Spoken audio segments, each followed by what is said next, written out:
Boa noite, amigos. Hoje nós vamos falar de um assunto da atualidade, que é energia nuclear. E nós vamos receber um expert nesse assunto, que é o Dr. Carlos Maris, que é o presidente da Associação Brasileira da Energia Nuclear. Dr. Carlos, o que é energia nuclear? Energia nuclear, o nome vem exatamente da fissão do urânio. Quer dizer, isso foi descoberto mais ou menos na década de 30. E você, então, usa a fissão nuclear, que é uma reação que produz calor, e esse calor, então, é quem produz o vapor necessário para gerar as turbinas, mover as turbinas e produzir energia elétrica. Isso é que é a energia nuclear. E nós temos a Angra 1, Angra 2 e Angra 3. Essas três estão funcionando? Duas estão funcionando bem, né? Angra 1 entrou em 1900, na década de 80. Angra 2 entrou no ano 2001 em pleno racionamento e ajudou bastante na época no racionamento. E Angra 3 está em construção, se prevendo concluir agora, nesta década agora, por volta de 2027, mais ou menos. Então, essas são em matéria de energia nuclear, isso é o que nós temos no Brasil. Mas, por exemplo, essas duas, elas representam o que em relação à energia de água, da energia da Chesf? Olha, essas duas, do ponto de vista energético, o que acontece é o seguinte: a nuclear, a vantagem de uma usina nuclear é que ela trabalha praticamente a 100%. Você, depois que liga uma energia nuclear, que vive da ordem de 40 a 60 anos, ou mais atualmente, você coloca ela no máximo, aperta no acelerador e deixa ela 24 horas por dia, 365 dias por ano. Quer dizer, a energia nuclear, na verdade, é uma injeção de confiabilidade energética ao sistema elétrico. Hoje, no Brasil, o que está acontecendo é que o sistema hidroelétrico é predominantemente hidroelétrico ainda, da ordem com 60% a 65% de produção de hidroeletricidade, e está decaindo. Então, a gente precisa ter uma matriz que equilibre com eólica, com solar e etc., e dê uma certa confiabilidade ao sistema. Nesse momento, a nossa participação no Brasil é da ordem de 2,5%, ou seja, é muito pouco ainda para um país da dimensão do Brasil. A termoelétrica é muito cara, né? Veja, o que acontece é o seguinte: são coisas diferentes. Às vezes há uma tendência de se comparar, por exemplo, energia renovável com termoelétrica, e são coisas diferentes. Por quê? Porque a termoelétrica é uma injeção de confiabilidade no sistema, mesmo que não seja nuclear, ou seja carvão, ou seja a gás natural, ou óleo, etc., porque você consegue controlar e você consegue dizer: eu quero gerar a tal hora tanto por cento de energia de tal forma. A energia renovável, sobretudo a eólica, ela é uma boa energia, sem dúvida nenhuma, mas não tem confiabilidade, porque depende do vento. Você nunca sabe se vai ter vento ou não. Então, você precisa ter uma segurança energética no sistema para, quando não tem vento, você ter outra forma de gerar. Então, esse é o papel que você tem com a produção de termoelétrica. Por exemplo, para ter uma ideia, no mundo hoje, praticamente 70% da produção ainda hoje de eletricidade do mundo, 70% é da ordem de termoelétrica, aí incluída também a nuclear. Carvão, né? Usa muito carvão, né? Carvão é predominante ainda, certo? Você já chegou a ser muito mais, já chegou a ser mais de 50%. Hoje o carvão no mundo representa da ordem de uns 36%, mais ou menos, da matriz, é quem predomina ainda no mundo, certo? Mas a gente sabe que nós estamos aí com a questão do aquecimento global e o combate à energia fóssil é fundamental. Nesse caso, a energia nuclear está ao lado da energia eólica e da energia solar no que diz respeito à questão ambiental, e agora, recentemente, na Europa, foi considerada energia verde, por conta de que ela não produz e não polui o sistema. E a energia que é gerada pela energia nuclear dá choque? O que dá choque, na verdade, não é a forma de energia, é o sistema elétrico, certo? É a eletricidade. Então, por acaso, você pegar num fio, uma coisa desse, estiver desprotegido, você vai levar choque qualquer que seja, de hidrelétrica, de eólica, de solar, de carvão, etc. Então, é a mesma coisa, quer dizer, a energia final é a eletricidade. Mas, hoje em dia, a gente sabe que existe proteção, né? Os sistemas são bem dimensionados para que isso não ocorra. Há uma tendência mundial hoje para aumentar o número de usinas de energia nuclear, que alguns países diminuíram, parece que agora estão voltando, né? É verdade, é verdade. Olha, É isso, que o que está acontecendo é o seguinte, para você ter uma ideia, no mundo hoje, o avanço mais acelerado que tem é do lado asiático, certo? Por exemplo, para você ter uma ideia, a China, nesse momento, decidiu construir 150 usinas nucleares em 15 anos. Imagine o que é isso. Nós aqui estamos falando no Brasil de que nós temos 2 ou 3. Eu acho que o Brasil está precisando dar um passo maior. Pra você tem uma ideia, o nosso consumo per capita de eletricidade é da ordem de 2.500 kWh por habitante, o que significa muito pouco. Era para ser pelo menos uns 6.000 kWh por habitante ano. Então, nós temos um longo caminho pela frente para desenvolver nosso país. E não adianta pensar em nada se não tiver energia. Então, a energia é fundamental e nós temos que expandir. E, nesse ponto, a nuclear pode vir a colaborar e muito com o desenvolvimento do país, não só na produção de eletricidade, como no desenvolvimento tecnológico, educacional, científico e socioeconômico da região que se implantar. E o insumo que a usina nuclear tem é caro?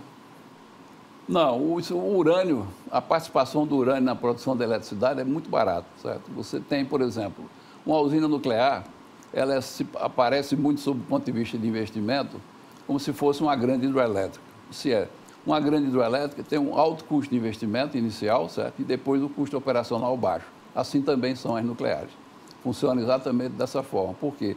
Porque o urânio, a componente do urânio no custo operacional é muito baixo. E mais uma vantagem, que o Brasil tem imensas reservas de urânio. Quer dizer, hoje no Brasil, inclusive, recentemente foi feito o Brasil está, na verdade, procurando exportar urânio e fez uma associação agora com o setor privado, no sentido de também desenvolver a produção de urânio no Brasil, não só para o consumo interno, como para a exportação. Então, o Brasil, nesse ponto, o Brasil é muito rico em energia, né? Tem sol, tem vento, tem água hidroelétrica e tem muito urânio também no país. Eu acho que a gente tem como fazer uma boa matriz que nos deixe independente da questão energética, que é fundamental nesse momento no mundo, onde todos os países estão voltando para dentro de si. E o urânio serve além para a usina nuclear para quê? Olha, o urânio, a aplicação do urânio em grande parte... Ele é líquido, é pedra?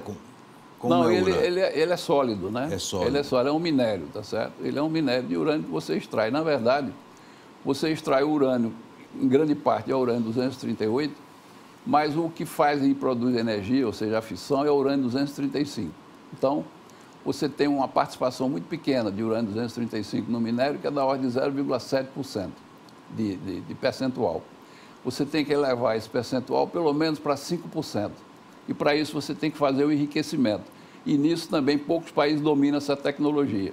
E o Brasil dá show nesse negócio porque nós também desenvolvemos tecnologia de enriquecimento de urânio.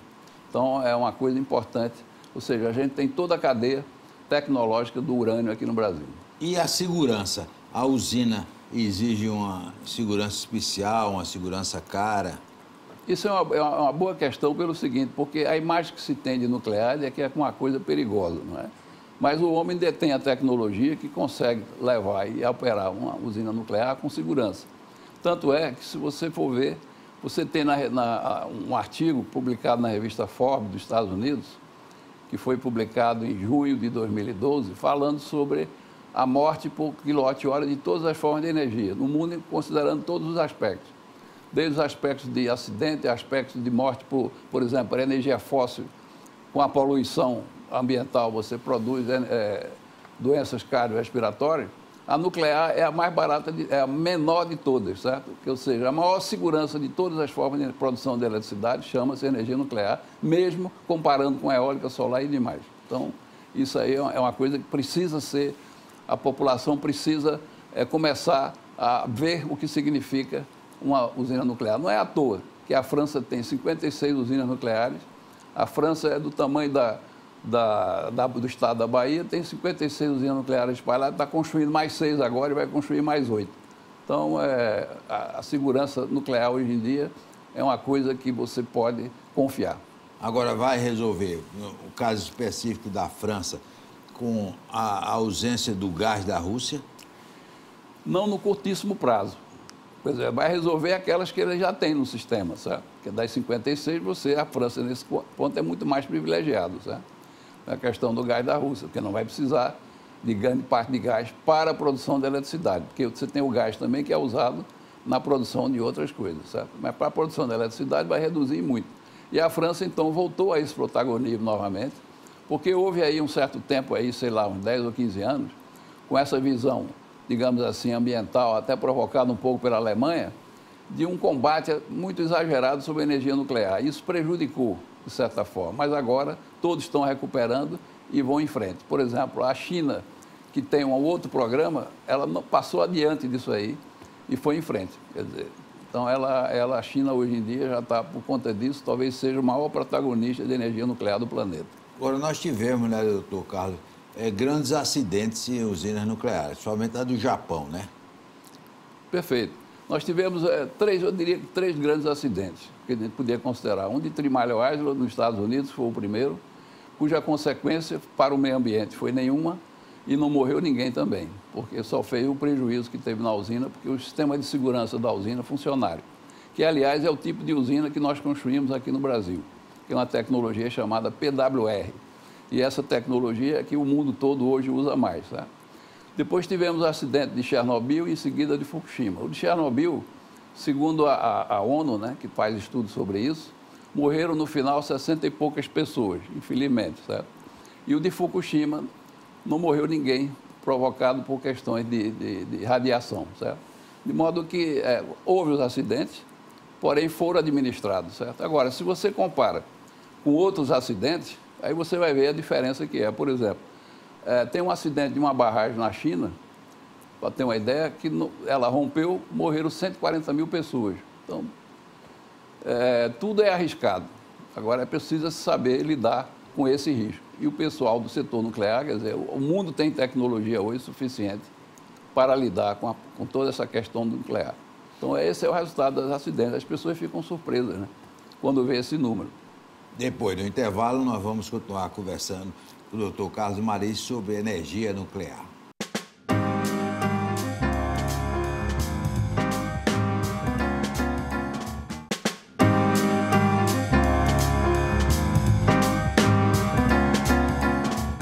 Doutor Carlos Maris, está sempre aí no noticiário perigo, as usinas da Ucrânia. A Ucrânia tem muitas usinas nucleares? Essa é uma boa pergunta, João. Sim. Lá é que tem Chernobyl, exatamente, foi na Ucrânia, né? E a Ucrânia tem 15 usinas nucleares, nesse momento, em operação, e mais 2 usinas em construção, certo? Quer dizer, eles administraram, evidentemente, infelizmente. Teve o acidente de Chernobyl, mas, mesmo assim, algumas usinas parecidas da tecnologia que eles têm hoje lá não operam mais lá, mas assim mesmo ainda continuaram operando durante um certo tempo. De modo que, mesmo lá em Chernobyl, ou lá na Ucrânia, onde teve Chernobyl, eles têm e continuam com um programa nuclear. E o Japão, o problema de Fukushima foi um problema muito mais de tsunami, quer dizer, foi um problema de acidente da natureza, né? 2 coisas simultâneas, um grande tsunami que foi seguido de um grande terremoto, de uma escala 9 acima, que é uma coisa quase que o Big One, né? Como diz assim, o grande terremoto. De modo que essas são as condições. E aqui, a tecnologia usada também não é a PWR, mas mesmo assim, você veja que aqui no Brasil, por exemplo, nós não temos essa questão de grandes terremotos, nem muito menos de tsunami. E qual é a opinião do senhor, doutor Carlos, sobre uma usina nuclear em Itacuruba, que de vez em quando surge aí esse movimento, umas pessoas a favor, outras contra. O senhor é a favor da construção de usina nuclear em Itacuruba? Perfeitamente. Inclusive, eu participei da escolha desse sítio, na época, porque foi feito um trabalho grande, praticamente há uns 10 anos atrás, pela Eletronuclear, quer dizer, coordenada pela Eletronuclear. Nessa época, eu era assistente do presidente da Eletronuclear, e nós fizemos um trabalho no Brasil inteiro para detectar onde é que pode se construir usinas aqui no Brasil. Detectamos 40 sítios aqui no Brasil, usando uma tecnologia americana de escolha de sítios, uma metodologia muito boa, com a participação do pessoal da COP, o FRJ, que é a universidade lá de pós-graduação do Rio de Janeiro, e também um grande especialista internacional, o senhor Paul Riso, da Riso Internacional, que é a empresa dele de engenharia, que foi a mesma pessoa que nessa época estava escolhendo o sítio lá dos Emirados Árabes, na mesma época. Ele vinha, quando eu chegava com ele aqui, que nós parávamos em Paulo Afonso para pegar o helicóptero e ir ao sítio de Itacuruba, ele vinha conosco, ele vinha numa viagem de longa distância e dizia, hoje eu não vou, deixa para ir amanhã, porque eu estou cansado dessa viagem. Pois bem, esse sítio que ele escolheu lá em Itacuruba, hoje estão funcionando 4 usinas nucleares. Nós aqui ainda estamos falando um pouco de fazer ou não fazer. Então, acho que o Brasil precisa se desenvolver e o Brasil está andando devagar. A gente precisa acelerar. O que é esse conceito que o senhor fala? Um sítio, o que é um sítio? Ah, sim, boa pergunta. O sítio é o local, na verdade, é um local nuclear, né? Você precisa de certos pré-requisitos para colocar uma usina nuclear, do mesmo jeito que você precisa de certos pré-requisitos para construir uma usina hidroelétrica, etc. Então, você tem toda uma metodologia que pode dizer, bom, tem que passar por todos esses pré-requisitos e, a partir desses pré-requisitos, você, então, seleciona o sítio. Então, foi isso que foi feito no Brasil inteiro e um sítio de excelente qualidade foi escolhido aqui em Pernambuco. O Paul Rizzo esteve aqui diversas vezes, esse especialista americano, e teve a oportunidade de dizer, olha, esse é um sítio de excelente qualificação sobre todos os aspectos, aspecto topografia, fundação, a questão geológica, todos os aspectos, disponibilidade de água e assim por diante. Então, acho que Pernambuco tem é como se fosse uma mina. Só que essa mina precisa ser explorada. Então, é preciso abrir o olho, é preciso entender o que significa energia nuclear, é preciso entender o desenvolvimento que isso pode trazer aqui para a região, não só do ponto de vista da produção de eletricidade, mas, sobretudo, o desenvolvimento socioeconômico da região, como acontece em todos os países do mundo onde se instala a energia nuclear. E é preciso também desenvolver a parte tecnológica. Veja só o seguinte, a Coreia do Sul fez a sua primeira usina nuclear juntamente conosco. Quando nós construímos Angra 1, a Coreia do Sul fez também a primeira usina delas lá, certo? E nessa época eles continuaram. E não só continuaram, como se desenvolveram tecnologicamente e hoje vendem usina nuclear. Essas usinas do Emirado Árabe é a tecnologia da Coreia do Sul. E eles constroem no tempo e dentro do orçamento. Então, quer dizer, a gente ficou parado nesse tempo. Nós poderíamos estar muito mais avançados se tivéssemos seguido um caminho mais rápido. Paciência. Agora é andar para frente. O Brasil precisa se desenvolver. Não é aquilo que eu falei no início, que o nosso consumo per capita de eletricidade ainda é muito baixo. E essa usina de Itacuru iria atender que região? Ela iria ser integrada ao sistema elétrico nacional, mas prioritariamente ela poderia atender a região aqui nordeste, sobretudo. Por quê? Porque a usina Itacuruba, se ela for construída dentro do projeto inicial que tem lá, que são 6 unidades, ela equivale a uma chesse inteira. Quer dizer, você dentro de um pequeno terreno, digamos, da ordem de 300, 500 hectares, você consegue colocar uma produção de eletricidade, de energia, no caso, semelhante à produção da chesse. De toda a chesse? De toda a chesse. Você consegue colocar dentro ali, num pequeno local, tá certo? Então, isso é que iria ser jogar no sistema elétrico. É isso aí que é importante, João, para a nossa região. Agora, você veja, inclusive, dentro dessa sua pergunta, interessante destacar que muitas vezes eu participei de debates numa mesa que estava lá, americano, russo, etc. Muitas vezes eles escolhem os locais, quando é possível, para provocar desenvolvimento socioeconômico regional. Porque se você instala uma usina dessa numa região pobre, ela vai se desenvolver. Por quê? Porque toda a diretoria, toda a equipe técnica de alto conhecimento, de alto salário, etc., vai morar lá, é obrigado a morar lá. Mora junto da usina, certo? Você mora tudo lá, fora todos os aspectos regionais de construção que você precisa ter em torno de uma usina nuclear. Itacuruba é muito pobre, né? Itacuruba é uma região muito pobre ali do São Francisco, não é? Já estive lá, inclusive, fazendo palestra lá com a população. Na hora que o pessoal entender bem o significado da usina nuclear, o significado que significa produzir essa quantidade de energia lá, eu acho que a população vai se associar ao projeto. Na verdade, quando eu estive lá, eu escutei muito mais palma do que menos palma. Quer dizer, fizemos eu estive lá num estádio aberto ao público, quem quisesse entrava, estava lotado, e nós verificamos pelos aplausos que realmente há uma grande aceitação também do pessoal de Itacuruba em relação a essa usina. Claro, sempre tem gente que é da oposição, e é bom que tenha, porque aí você tem necessariamente que demonstrar, né, dentro de um processo de construção de uma usina nuclear, você não diz assim, vou fazer uma usina nuclear e começa a fazer. Não. Você precisa da aprovação, não só o licenciamento ambiental, como você precisa também do licenciamento nuclear. E você precisa fazer audiências públicas para demonstrar à população da segurança do projeto que você está fazendo. Então, tudo isso você tem que fazer previamente à decisão final de construção de uma usina.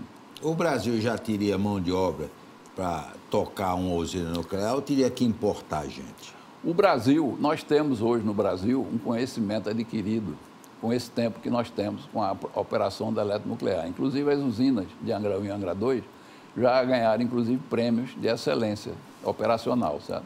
Então, nós temos aí uma tecnologia de operação, temos uma tecnologia de construção, mas nós temos também um planejamento a médio prazo de construir mais 10 usinas nucleares no Brasil, certo? Isso é do Plano Nacional de Energia, nos próximos 30 anos. Bom, isso é o que tem. Eu considero que é pouco ainda para o que se precisa para o desenvolvimento do país, mas, mesmo assim, é necessário quebrar alguns paradigmas. A gente precisa aprender a fazer como fizeram, por exemplo, o pessoal da França e o pessoal da China está fazendo, que é uma sequência de usinas ao mesmo tempo. Que aí você sinaliza para a indústria, você consegue com que a indústria nuclear no Brasil, a indústria se estabeleça, faça seu planejamento e a partir daí a gente pode fazer um grande programa de desenvolvimento não só da eletricidade e da matriz energética brasileira, mas, sobretudo, da questão educacional, porque você vai ter que treinar muita gente em altíssimo nível para poder operar isso aí. Tem tempo para fazer isso, tá certo? E tem sinalização. E também a questão da indústria nacional, quer dizer, é todo um complexo que você consegue fazer. Eu acho que Pernambuco poderia aproveitar essa para criar um grande polo de tecnologia na área nuclear, que seria, assim, um foco grande para o país também. E isso aqui iria desenvolver não só a área nuclear, como também a indústria em geral, como fez, por exemplo, a Coreia do Sul em todas as áreas, na eletrônica, na mecânica, etc. Eu tenho a impressão que a Universidade Federal de Pernambuco já tem uma área de energia nuclear, né? Nós temos aqui a Universidade Federal de Pernambuco, que tem um departamento de energia nuclear, que é considerado muito importante aqui no Brasil. Temos também o CRCN, que é o Centro Regional de Ciências Nucleares do Nordeste, que é situado aqui também na região. Ou seja, já existe um certo corpo técnico aqui de nuclear, aqui na região, em Pernambuco, certo? Aqui no Nordeste, talvez Pernambuco seja o estado mais forte, talvez não, com certeza, na área nuclear. Então, era importantíssimo que essa usina vindo para cá vai não só dar força a esse pessoal, como desenvolver ainda muito mais. Claro, nós vamos precisar importar ainda muita coisa, mas temos que fazer essa importação dentro do espírito, por exemplo, coreano do Sul ou asiático. Todos eles fizeram a mesma coisa, importam, porém, olham, aprendem a fazer e desenvolvem a sua própria tecnologia. E quanto tempo demoraria para construir uma usina? Uma usina nuclear, contando com esse tempo todo, é como se fosse uma grande hidroelétrica, certo? São 10 anos, entre 5 anos. Ah, 10 anos, né? 10 anos você leva 5 para construir e você leva 5 para preparar projeto, licenciamento ambiental, licenciamento nuclear e etc. São 10 anos. Por isso é que é preciso tomar essa decisão antes. A gente está sentindo falta de não ter mais nuclear no sistema. Por quê? Porque se nós tivéssemos muito mais nuclear, como tinha sido feito lá na década de 70, tinha sido feito ainda naquela época, um grande plano de nuclear para o Brasil, a gente não teria tido esse apagão que teve em 2001 e também não teríamos tido essa geração enorme de térmicas que foram gastas ao longo desse período e que continua ainda hoje gastando uma fortuna de dinheiro que é simplesmente um dinheiro queimado, teoricamente, porque gera energia, mas não produz desenvolvimento. Então, se isso aí tivesse sido aplicado, teríamos evitado tudo isso e teríamos um parque muito maior. Perdemos esse tempo, não adianta falar sobre mais isso, vamos falar para frente. Eu acho que aí é o que interessa. Nós queremos agradecer ao doutor Carlos Maluf por essas informações importantes sobre um tema tão atual quanto esse da energia nuclear e torcer para que a usina Itacuruba se torne realidade. Forte abraço, até amanhã, se Deus quiser.